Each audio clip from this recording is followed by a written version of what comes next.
And welcome back. Now we turn to the other side of the world for round 14 of the Betfred Super League. Of course, Hull KR coming from behind to win in their first piece of silverware, downing the Warrington Wolves 8 points to 2 in the Challenge Cup final. But it's back onto league action now, with Hull FC taking on the Castleford Tigers. Now, of course, we always preface, no team news as of yet, because they always like to announce the squads well after we record this episode. But we do have some injury information available at this point in time. Will Price will not suit up for Hull FC this weekend. It is understood in the worst case scenario, he could be missing up to 2 months with injury after doing his hamstring in the big win against the Catalan Dragons. So it's widely anticipated that Jordan Rapiner will drop into fullback, with Cade Cuss returning in the halves, as well as Amir Burrow being cleared at the moment.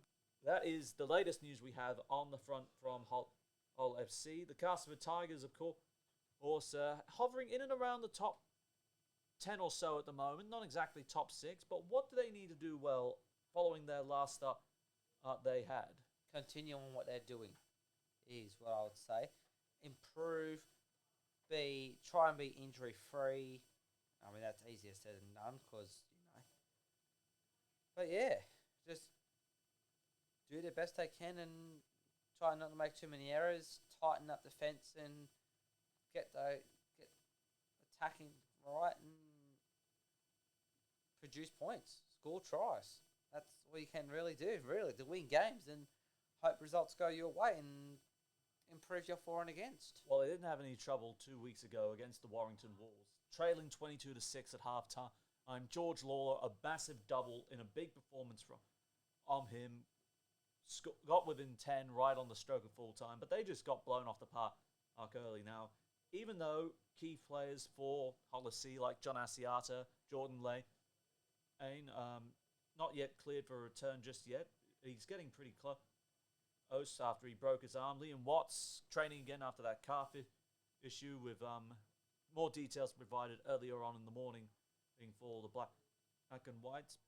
But Hull FC have definitely done well to get to this point, now chasing a third straight win after going up against the Lee Leopards. It's in that big game as well and getting the positive result. I mean, they were going quite nicely at the start of the season. They have slipped off a little bit. So they're trying to find their form and momentum that they had at the start of the season to resume that so they can charge back up towards the front of the table. If it's going to, I think it might be that little bit too late, but to get back up to second with the likes of how Wigan are playing and the likes, but you never know. It's a funny game, rugby league. Funny game indeed, but I doubt that they'd have the room to do it, particularly with a tough draw that they've got coming up. Whole meantime, they have definitely earned their stripes, to say the least. And look, back at home again, even though they've got no Jordan Lane, no Asias, who's been a big piece of it, they've got enough forward power to run over the top of Castleford. And even without Will Price, you got Jordan Rapiner, who's a different type of fullback at the back. You will have him under the all afternoon, to be honest with you, but he will definitely be an energizer bunny at the back that John Cartwright could really use. And the fact that you've had Ed Chamberlain and Zach Hardacre play well as edge forwards in the meantime, that is a testament to them that their versatility and plainly out of necessity to be there has gotten them in good stead to be in and around the top 6.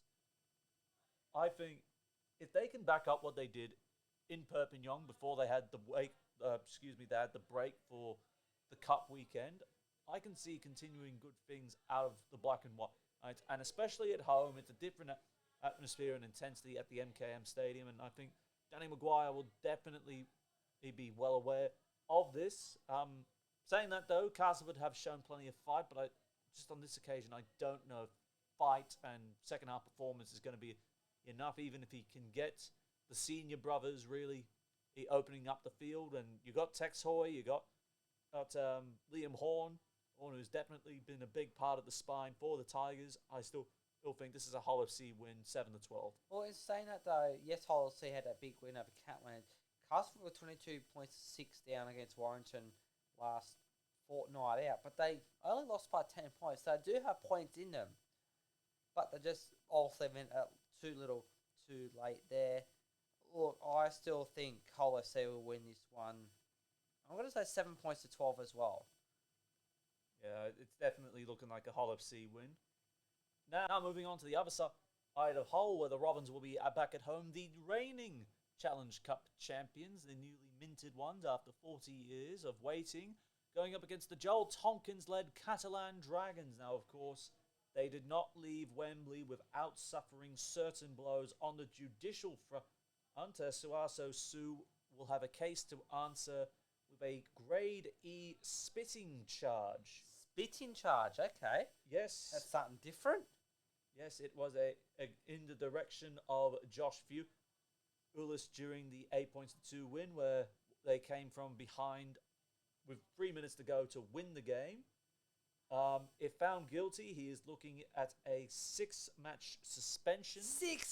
Wow, okay. So the actual penalty point, total handed out, will be at the discretion of the tribunal. Meantime, other charges picked up included Joe Burgess and James Batchelor, both for head contact, but they will not meet the threshold for a 1-match ban. And with the way the points penalty system works out. So no Suaso Su expected. Maybe they might get Arturo Morg back as a utility hero capacity, but I mean, Sam Lockley, Jared Warrior-Hargreaves, and even Jai Whitbread, there are options Willie Peters can definitely work with. Catalan, we don't have any injury news, but you would suspect that they would be unchanged from the team, perhaps, that got bounced out by Hull FC and Will Price 2 weeks ago. I was going to say, 2 weeks ago, they obviously at home. You get flogged like they did. That's unheard of for Catalans in France, but it happens from time to time. The real question is from Hull KR, how are they going to back up from winning the Challenge Cup final at the last second, or not last second, with a few minutes to go, in the fire fashion that they did? Would a Wembley handover hurt them? I don't know, maybe not straight away. There'll definitely be a lot of jubilation, exhilaration that they'll still be riding on. I definitely think they might be a little bit flat, I think, but you just got to look at where the Catalandra has been. They spent big on recruitment. We thought they were going to be a genuine contender, and they just haven't delivered. Not yet, anyway. Well, you'd think they'd have to do something soon to really just try and salvage the season, because that is true. I mean, this thing could easily slip away from them. I mean, it's already, in all fairness, Catalan well off the pace, out of the playoffs, and I realistically don't see a way back in for them at this point. Well, they're what, 9th on 10 comp points. St. Helens are 6th on 14. They're only 2 wins away, but they'll need results to go their way to help them climb back up there. But yeah, Catalans have been very disappointing this season. More so than what we both anticipated and from what years have gone by. But my thing is just Hull KR. I don't know how they're going to go backing up against, especially playing the way that they did and how great the Challenge Cup game was as well. But I think they'll be able to sneak home this one in Hull KR. Even they've been at home, backing it up on a high. They'll want to carry that momentum. I think Hull KR will win this one, 7-12. Catalan would need to pull off something special to cause it an upset, and of course the Wembley hangover is a factor. Catalan were able to cause an upset. I think it'd have to start with Tavita Pangai Jr. and Ollie Partington, because they would really need to match it up against that dominant Robins forward pack, because if they get rolling, Mikey Lewis will get room to move. So I think this is going to be a battle of the middle. But the ball playing of Minchella is what's going to get them, and there is no faster player in the Robins side than Mikey Lewis. Oh, yeah. He's been absolutely killing it. Absolutely killing it. And if Arturo Morg actually plays, because cup tied, apparently certain thresholds mean he couldn't play in the Wembley final, which is disappointing, but that's interesting. If Morg is back, then goal kicking is a big thing as well, because I'm not sure where they're at the moment, to be honest, because, information it's not exactly as organised as the NRL is. Yeah. But I still think it's going to come down to the middle, and if Hull KR have all players backing up in good frame of mind, which I think they will be, and they won't slack off now that they actually won it. Yeah. I think Hull KR 7-12 get the job done over the Catalan Dragons. It'll be a very big celebration, let's just say that, at Seville Group Craven Park. Now moving on, we've got the Huddersfield Giants out at Dewsbury playing at Flair Stadium due to scheduling conflicts, meaning they will take their round 14 clash against the defending champions in the Wigan Warriors on the road. Scheduling? Yeah, apparently they couldn't get the John Smith Stadium booked for that particular date because of a concert arranged. Okay. On the exact same weekend, so they will have Dewsbury as their first choice venue, a little bit over 5,100 seat capacity for that one, so... And obviously that's not too far away from Huddersfield to make it being still a home game for them, so, I mean, just in NRL, they take home games away a lot further away than what they should be, like Dogs to Bundaberg. That might affect Huddersfield a little bit, but I don't think it'll affect Wigan as much because they seem to play pretty good no matter whereabouts you put them. What really hurt Huddersfield, and they too almost pulled off a win against the Leopards. They were very, very close to getting the job done, but the lead defence was just too strong at the end of it. And I wonder for Luke Robinson, how much is that going to hurt him at this point? Because it has just been a wall of red all the way through. I mean, sure, they got very close to causing an upset against Lee in front of the limited support and really the fit players they've had because of the ongoing injury crisis where he's just been cruel. But against the defending champions who will have everyone almost, if not healed up, ready to go after a good break. Yeah, it's going to be very hard. And then, look, we can come off of a 40-point thumping against Salford. I mean, mind you, Salford have been the worst team in the competition this season. Huddersfield ain't that much better, but they're somehow still in front based on for and against. Yeah, I mean, you never know. This home away from home, let's just say that, week might help Huddersfield find something, but against the reigning champs, that looks to be unstoppable. Well, they actually had Bevan French on the bench in the 40-point win they had over Salford on the last start. So if they wanted to absolutely be ruthless, they could have played Bevan French if they chose to. If they chose to, but they didn't, because they're a bit nicer than that. Or they just didn't need it because Jack Farriman was doing a pretty good job of standing in. True. So you put French back into the side, then you bring Jake Wardle back in, Liam Marshall all in as well. If fit, of course. We have to preface it is fit. I can't see why it wouldn't be. I mean, they've had that week off from the Challenge Cup tie being on, so it'll help a lot. Basically, all the teams barring Warrington and Hull KR would help to an extent with on the injury fronts, though. Defensively, Wigan have been very strong. In the last 2 games over the last month or so, only 1 try they've given up. And that was Salford. Yep, against Salford. They held out of all Catalan teams. Also, I think now that the cup's out of the way, it's back to business. It's full strength, barring any other injury concerns they have. And as much as it does hurt for Huddersfield, the fact that they've been pumped by virtually everyone at the moment, and Hull FC certain to pump them again. I don't know how they're going to hold out for much longer. Seriously, I don't. No. Even with George Flanagan, who's been amongst the best performers for them as of late, whether it's in the halves or at fullback. That's only one player, though.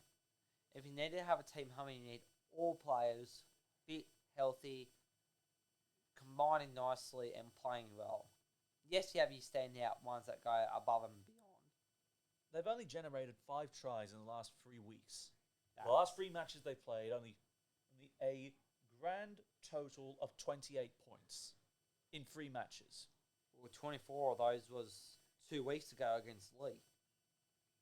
And this has only been, mind you, this has only been the first full week that they've had Tui Lolla here, Adam Clune on the ground with Zach Walford. So like 3/4 of the first choice spine actually playing together. Yeah, okay. So that wouldn't have helped their season either. So it might get them started having a 3/4 on, but it's way too little and too late to do so. And They are very far back in the pack defensively, amongst the worst defense in the league, and they're going up against the best attack in the league. And I mean, yeah, it's going to be another big Wigan win. I'm sorry for Huddersfield fans. You came close against Lee, but I still think it's not hot enough. You have Bevan French back in the side, and then you look at that left edge that he's Harry Smith's running move. He's got Nsemba, he's got Wardle, he's got Marshall, and that's too good a forward pack to try and outmuscle as well. It's going to be 21 plus for the Wigan Warriors. Yeah, easy, comfortable victory. Even if you chuck a reserve grade Wigan Warriors side out there, they'd still be able to beat them. Oh, to be all fair, I think even Academy Wigan side would still lose to first team Huddersfield. You reckon? It would happen. Okay. Well, some Academy side team into the top flight, they still might win. But yeah, we can win this one quite comfortably, 21 plus.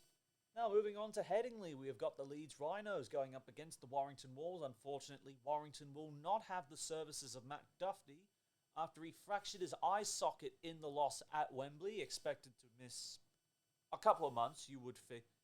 So more than likely, Stefan Ratchford would slide in at fullback. But the good news is George Williams will reunite with Mark Sneed, so he'll be better for the runs under his belt. Absolutely, it would be. Also concerns around Lachlan Miller at the moment for the Leeds Rhinos, but the word is from the Yorkshire Evening Post, I believe, he is expected to possibly back up. Okay. He said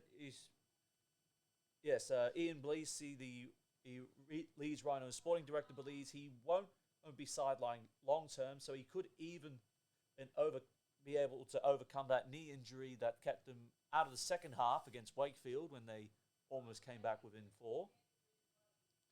Would you rest him just this week just to make sure and make him come back against St. Helens next week? It's tough to say. Hey, they've had the long break. That's the one thing that is true in their favour. Warrington, of course, went. They were. I mean, honestly, Warrington were minutes away from lifting the Challenge Cup. There's no two words about it. No. But getting George Williams back was huge for them. Oh, absolutely. And I've said it numerous weeks in a row now. Once him and Sneed gel, we saw what Sneed could do in a Challenge Cup, especially that goal line dropout. Still not as good as Mikey Lewis's goal line dropout, though, mind you. What about the 40-20? There was that good 40-20 as well, wasn't there? Oh, absolutely there was. But I still rate that if Sneed and Williams get clicking, Warrington will start going really well. I just think that two very experienced heads leading that Warrington pack around with Sam Burgess, who's going pretty good for his first year as head coach. Second. I keep thinking it's first. He's get that team going on nicely. I reckon they could make a late season charge, and this might be the start of it. Yes, they'll be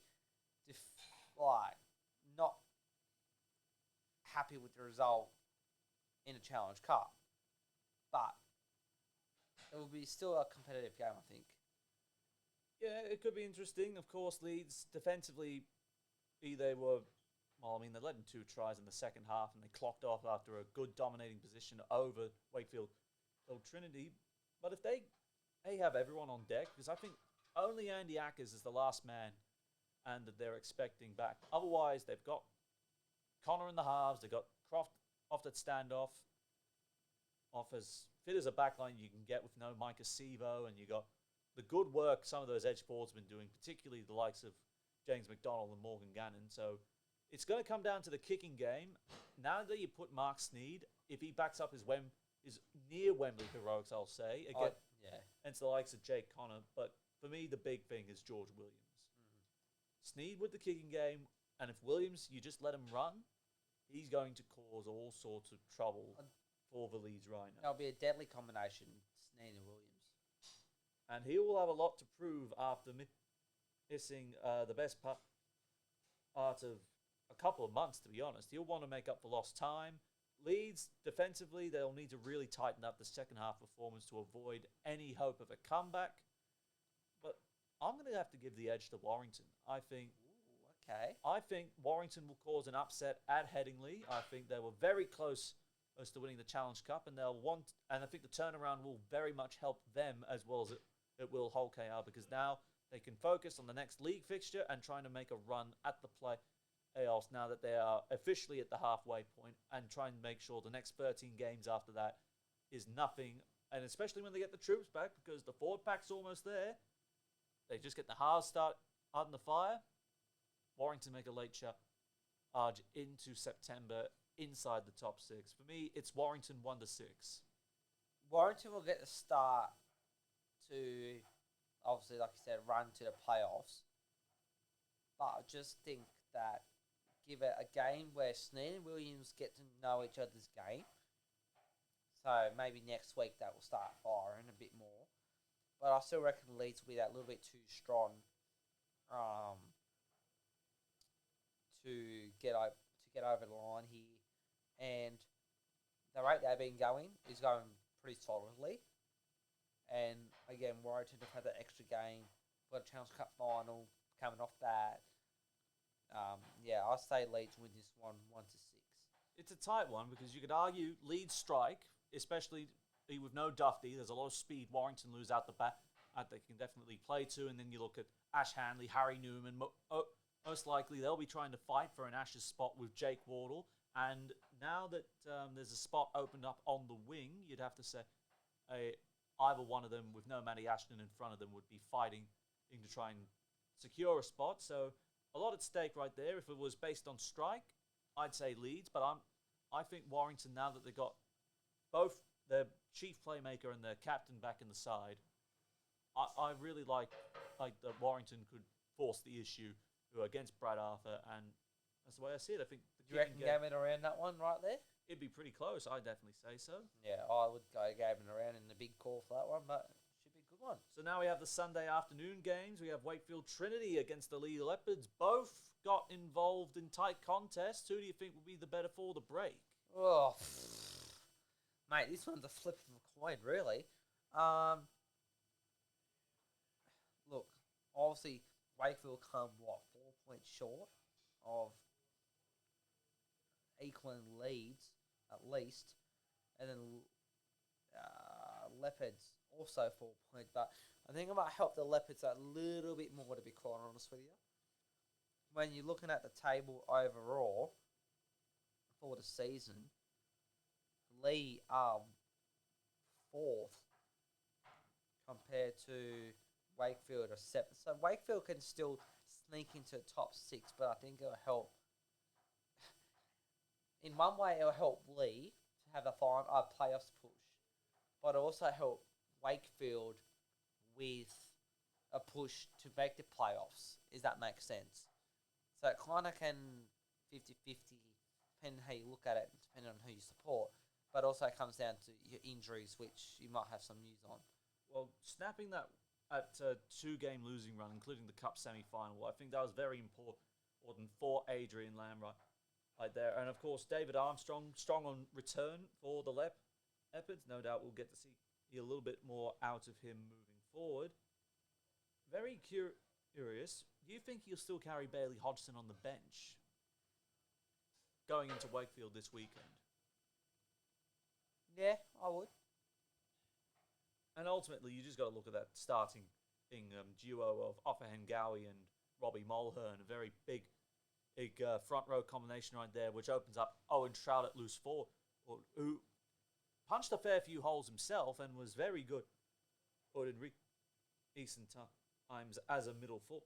Well, playing at the base of the scrum rather than on to the left of the right side of the ruck. So it was definitely a big boost getting Offa Hengawi mid-year. Then, of course, you look at some handy centres. Well, Yamila Hanley, say a full-back winger turned centre, and then Tessie New, who, of course, humming along very quietly despite not scoring a try in recent weeks. Yeah, but he's just flying under the radar. He's clocking up the mileage, though, and he's just been there to support play. So he's there.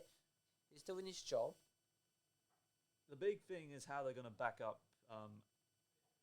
It was a tight game. 12-6 they led against Huddersfield, and realistically they should have never been that close to them in the first place. So yeah, you would think they'd be able to try and kick on onto this point. Of course, Wakefield, you look at the other side of the equation, that narrow loss to Leeds, Max Jowett the best on ground. I think if you can get it, if he just needs to try and back up anyone possible. Any line break, I'm pretty sure we're all aware of this. He just needs to be a good support runner, play as a second fullback if they've got Josh Rourke there himself. Just two fullback threats better than one, I reckon. Oh, 100% it would be. It opens that, what do you call it?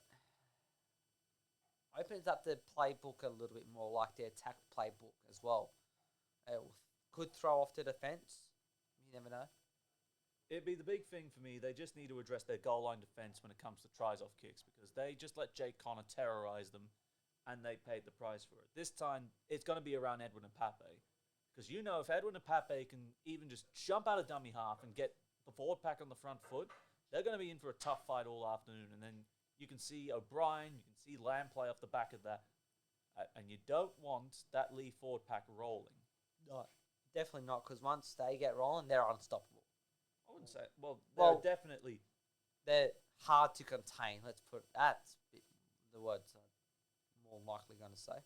It just means you'll give Lachlan Lamb a lot more control to really use, say, the likes of Frankie Holton close to the line, or player at the back and bring the likes of Hanley and Tessie New onto the ball a little bit more. And if they resolve whatever's going on with Josh Charnley at the moment, a bit of a spat with the club, whether he's actually played his last game for Lee or whether there's other players being fancied ahead of him at the moment, I think that's on Adrian Lamb at the moment. But nevertheless, for a player like him to be out like that, there's something going on behind the scenes that we don't know about. This is an important game for the Leopards because 3 of their next 5 are going to be against teams in and around their position, either chasing or ahead of them. Particularly from the end of June heading into July, Leeds away, Wigan at home, Hull KR at home. Those are 3 crucial games against the team in 4th and the top 2 teams. That could define where Lee's season go, particularly if Saints get up and if Warrington get up, which I think they will. Absolutely. And then you still have Hull FC at the back end of the year as well. But good news is they don't have to play the top 2 teams again until playoffs. So if Lee gets... If they make it. Well, just the way Leeds' draw shapes up from St Helens all the way down to Huddersfield between rounds 17 and 27.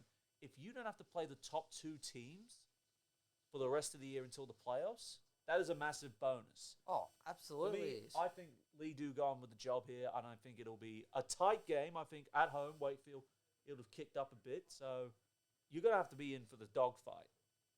And I think they will. I think 1-6, Lee get up.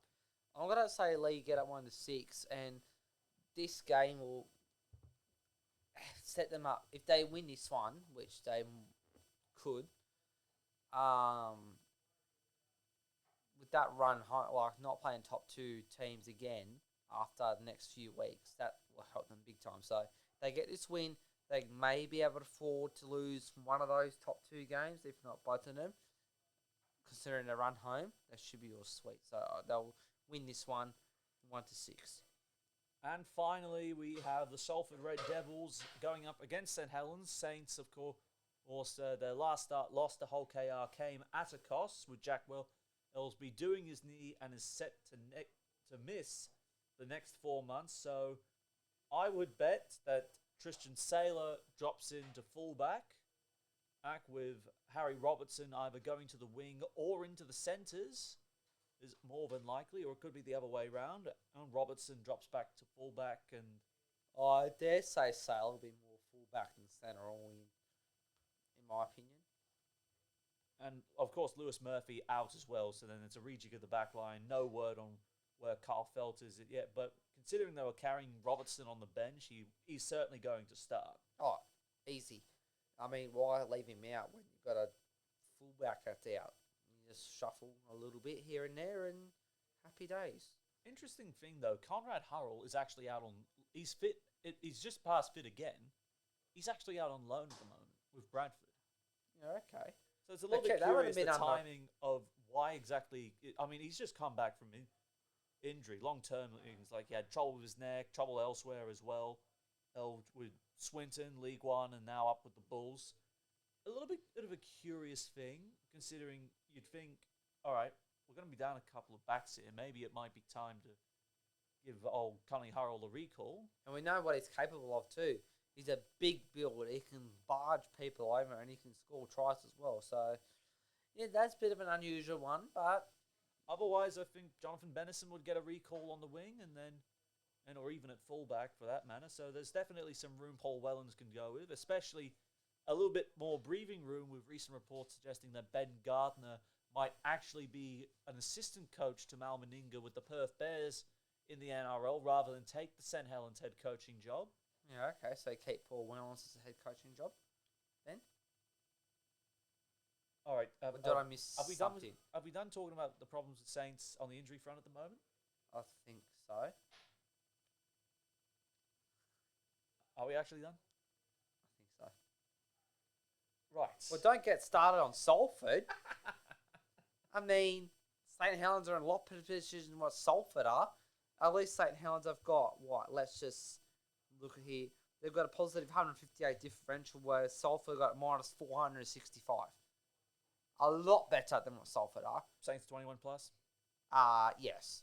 That is a convincing victory for St. Helens. We don't even need to really talk about how dismal Salford. We haven't had anything to talk positively about Salford, no matter Oh, what there is about them. Despite their one win, way back in God knows what round that was, that's it. Even if they do get Nene McDonald back, That's still not there's gonna be still enough. nothing positive to say No. to a Nothing. side that has conceded a grand total Of 456 points. Well, just in the last 3 weeks alone, I was just doing the numbers up. Points conceded in the last 3 matches, 48, 72, 46. Yeah.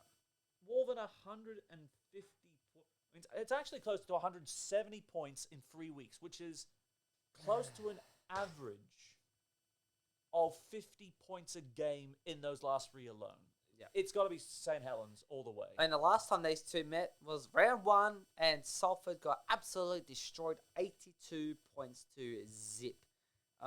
It's an easy St. Helens win. I wouldn't be surprised if St. Helens not only go past the 82 that put us in round 1, if they even cracked the 90s. I think that's a little bit too hard. Oh, you never know. It's the rate of If Salford. they even make it to that game, knowing with the tax bill they've got hanging over their head. Well, they're still playing at the moment, so that's something, I guess. It'd be a slight readjustment in the spine, but I think defensively they'll be a lot better. Oh, yeah, 100%. So, yeah, St. Mainly because Helens. Salford have nothing to throw at them in attack, Well, no. as bad as that is. But if you like this part or the NRL part we uploaded earlier on in the piece, make sure you leave us a like, hit that subscribe button, and don't forget to click the bell for notifications so you never miss a week of rugby league action. Don't forget to check out all our team tips and superstar medal tables up on Facebook, Instagram, and on X at #SideChatYT. Hope you enjoy all the action over the weekend and hope you walk away with the chocolates. If not, Taxman's going to come and shut you down. But I am, along with Mark Kendry, I'm Connor Marcellus, and you have been listening to the Sideline Chat. We'll see you next time. See ya later, folks.